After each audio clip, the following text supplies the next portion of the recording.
Hi, my name's Professor Adam Winstock. I'm a consultant psychiatrist and addiction medicine specialist, and I'm also founder of the Global Drug Survey.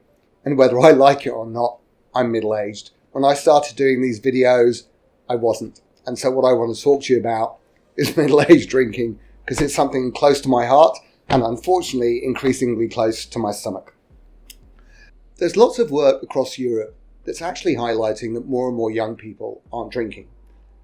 But what more and more evidence is saying is that it's actually middle-aged drinkers who are consuming more. Why? Maybe because we came from a generation that drank too much when we were young. Maybe as you get middle-aged and your kids leave home, you suddenly find yourself with a bit of free cash and a bit of free time. It also might be that as a generation, those people who are middle-aged, kind of growing up in a fairly healthy society, think, how can half a bottle of white wine a day possibly be unhealthy? And that's a problem. Because as you get older, and this is hard for me to admit this, all of our organs start aging and we become less able to cope with toxic poisons like alcohol. The things that alcohol are associated with that kill you are all the things that start kicking in middle age, like cancer, like heart disease, like obesity, like high blood pressure, like strokes. And the problem is, carrying on drinking at above safe levels places you more at risk. We've just done some work looking at the impact of alcohol health warning labels on people.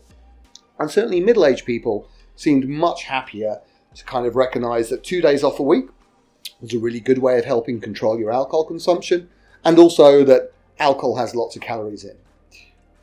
The rates of obesity among middle-aged people in many European countries is really dreadfully high. But there's a problem about being fat, and I'm going to say the word fat because it hurts, is that if you are obese, you're more vulnerable to alcohol-related harm on your liver. So you're consuming a substance, maybe above recommended limits, that is going to increase your risk of heart disease, liver disease, and cancer. They are the things that kill people like us in middle age. So why am I telling you this? It's because middle age is a fantastic time to hopefully feel young again and look forward to a really healthy, happy aging process. But if you're drinking every day, if you're drinking a bottle of wine at dinner with your other half, if you're down the pub 3 or 4 times a week drinking 3 or 4 pints, you're drinking 4 or 5 times above safe recommended limits. That's going to make a difference to your life.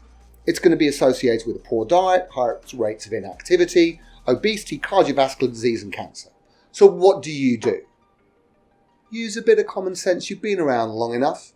In fact, I created this app called the Drinks Meter. I occasionally do it myself. And it gives you a bit of feedback just to remind you what you're doing and how you can change those behaviours.